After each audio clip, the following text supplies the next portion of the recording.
first and ano? Nasaan na in between? Where's your discussion for the other indicators? Why did you only focus on the first and the last? Ma'am, naka-incline po doon sa... Hindi, protein-rich food like what? Kasi moderately complied siya. Protein-rich food are offered. So what kind of protein-rich food are they selling? Specific pa rin po namin yun. Darling, you have to, that's why it's called analysis. You have to, Indicate na lang po namin. you have to work it out per indicator because these are different food items. Fortified food are served. What are the different kinds of fortified food that needs to be given? And what are, did you define fortified foods? Wala rin. Remember, there are terminologies kasi food ito. No? So, when you sabi ko, carbonated drinks, yung anything that is in your instrument should be defined. No? Kaya yung protein-rich food, they are food that contains protein elements such as, may example na kaagad sa definition of terms nyo. Tapos yung fortified foods nga, ano-ano itong mga what are fortified food? How do you define balanced meals? No? Kasi balanced meals, meron kasi, di ba, there is a mention of yung one half. Plate. Yes, ma'am. Di ba yung Yes plate po. discussion, may one half, ano dapat, may 1/4, may 1/4 is carbs, ganon. Indicate na lang din po. Yun ang Yes, kasama. pinggang-ping.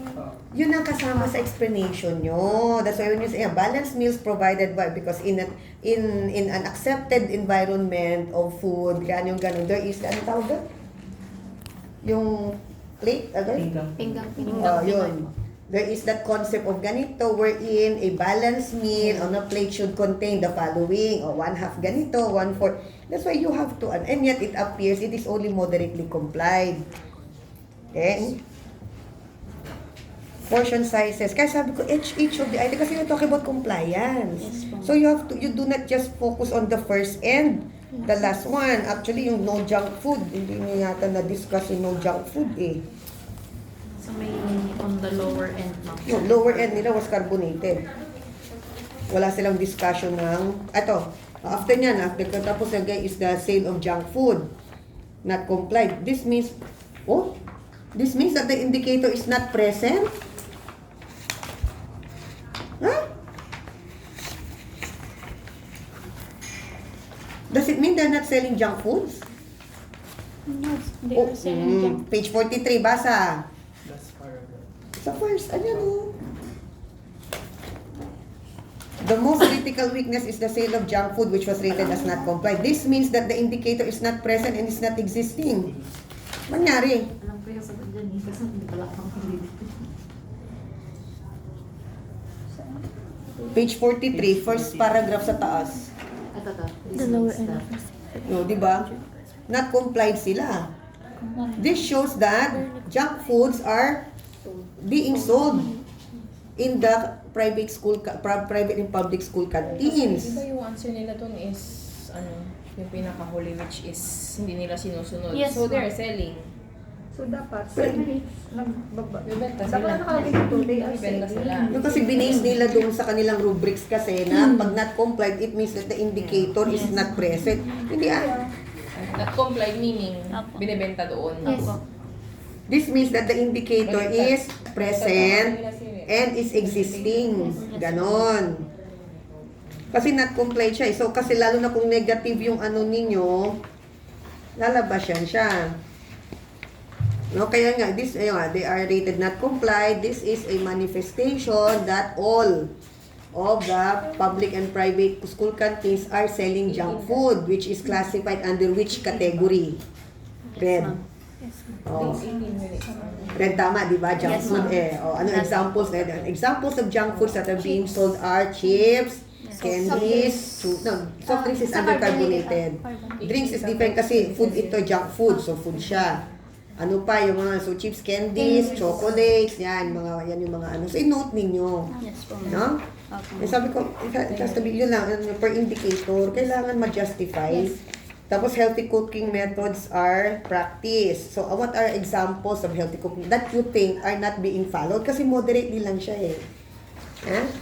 Very important kasi again, you are talking of, you have a, parang lalabas, may batas Yes po. na ina-assess ninyo kung ito ay nai-implement. So, since you have indicators, i-mention ninyo, bakit kaya moderately lang siya?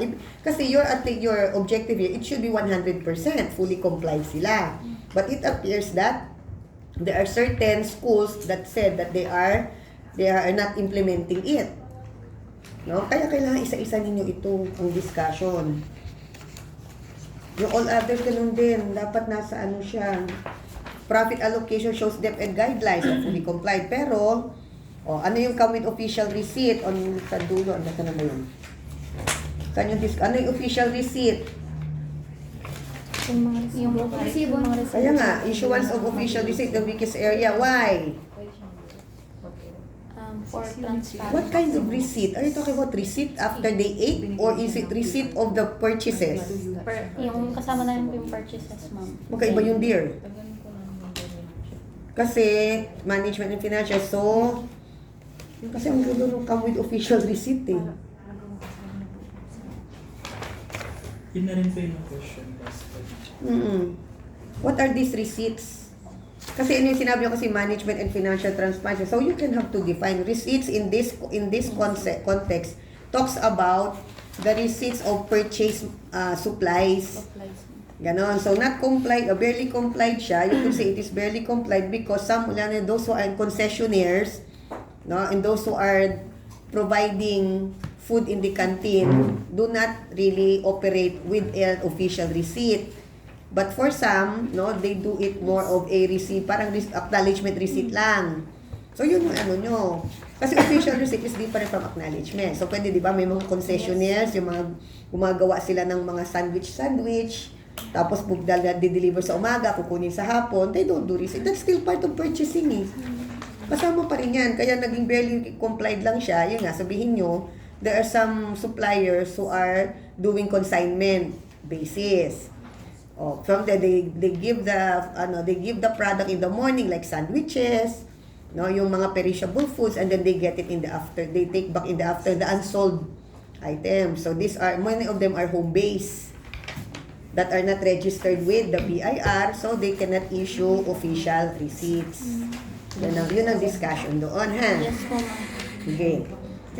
Financial statements are publicly posted. Canteen committee. What is the function of the canteen committee? Dapat meron pa rin yan. Explain it po naman. Kasama kasi analysis mga Sige po, ma'am. presentation, so interpret. Canteen committee has been created, moderate compliant. A canteen committee is composed of ganito. The function, your analysis should also be informative. Para in the others, and others, kasi parang kami, bakit ba may canteen committee? Sila they are the quality control, no? They check on the food quality, lalo na kasi, remember that the food committee will also be responsible should there be incidents of poisoning. May food poisoning yan. Naalala ninyo yung, there was one, I don't know, in one school, meron yung daw spaghetti nila na panis pala, talagang na hospital yung mga bata. So, ang naging liable doon was the head of the canteen committee kasi dapat pina-quality control nila yan. Kaya dito sa atin, very careful tayo. No? When they bring in food, lalo na pag sa canteen, may naging case yan. Maalala mo, last year ba yun? 2 years Nasa ago? Pampanga po tayo, na tinawag sa siomay mo. O yung siomay na meron doon, well, in fact, hindi naman pala dyan binili. Na sa labas pala ang nangyari doon. Yeah, they bought it outside. Ang nangyari, bumili sila sa labas. And then from there, nabitin, bumili rito. Tapos nung ang nangyari napicturean nila, para nung sumakit ang tiyan, ang pinapalabas ngayon, dito galing. So yun, so that's where the canteen committee comes in kasi they have to investigate incidents that involve the canteen. No? And then, operational practices, model deliver. Kitchen areas are sanitized. Yung medyo mag-focus, always ready to serve. Yung always ready to serve during recess and lunch, pwede sabihin, some of the canteens, they do not complete even in the afternoon, ganun, some of them close early, no, may mga cases ganun eh. Kasi ito lalo na yung operational, food handlers observe proper hygiene, like what? Do they have hairnets? Basically kasi hairnets, tapos do they use gloves, no, in terms of preparing food? Do they have, ano yung tawag doon, yung sa mouth? Hindi siya mask, pero Mouth shield. Ayan, sa mouth shield. Ito lang. Yun, di ba yung kapag kasi they do that in culinary sa mga cooking. Para pa nagsasalita, hindi sila nahuhulog doon sa munggo. Munggo talaga. Yun. So when talk about food handlers observe proper hygiene, you mention what are the proper hygienes. Kasi sabi ko, you don't have to just simply interpret it using the rubrics. Kailangan meron kayong input. What is how do you define or how do you explain proper food handling? So pwede kayong kumuha ng mga references. So you need literature No, pest controls measured and implemented. What are the usual pests that invade canteens? Cockroaches. Vanessa. Si Vanessa, si Charmaine. Diyos me. Oh. Sorry. Okay, so you have the flies, cockroaches, rice tuloy, mice, no? Yun, yung mga ano nila. So, what kind of pest control ang nyo, no? So, aside from spraying, wala tapos yung first aid emergency are available. So, do they have first aid kits? You also have to that kasi yun ang medyo mabandang bababa Tapos yung food preparation complies with safety standards. Give them examples of safety standards. Kasi moderate din lang siya. So, based on the safety standards, ano yung sa tingin yung hypothetically na-violate? At ano yung madalas na nasusunod? Kaya moderately complied lang siya. Yes, ma'am. Okay? So, yun yung sa akin sa observation. Kasi dapat very konti. Okay naman yung mga ninyo, it was very generic ang ninyo. Wala yung specific. Maganda sana yung, out of the ganitong 9 canteens visited, the researchers observed that 4 of them do not identify anymore kung anong school. 4 of them, the researchers observed that 4 of them are having ganito. Yung food handlers, yung kaya Yes, ma'am. food handlers, in 2 canteens, food handlers do not wear hairnets. Ganon. They do not use gloves. They don't have a washing, hand washing station. Mga ganon. Kasi i-dispute nyo yan at i-dispute ninyo or supportahan nyo ng observation nyo. Ha? Ganon ang hindi na ako makikialam dun sa interview nyo. Kasi yun ang That's why that's the good thing about quality talaga. Kasi narrative yan. Wala kami pwede i-question dyan kasi yan na yung kanilang sagot. Pero sa tables, yun ang may Idadagdag na lang po namin yung mga... You have per indicator. Ang parang... Pwede pong, like for example, for some other school canteens. Basta yung 9 yung binisita yung 9. Do not just mention na lang the Yes, school. yes. Pwede yung sabihin, if there are 9, you could count. 4 out of 9 were observed by the researchers to be ganito. So, ano yung naging practice nila na common sa kanila. Ganon. Ma'am Ann. So far, the paper naman is okay. I can grade naman na siya. Today, ma'am. Oo. Okay naman ito. Okay. Ikaw lang. Pwede naman kayong hindi. Ako, gusto ko nang mag-grade. Para makahinga na si Ella, kawawa naman ito. Tinatanong ko, tayo magra-rabbit. Pagkatapos ng buhay. Pero may napansin ako kay Carol.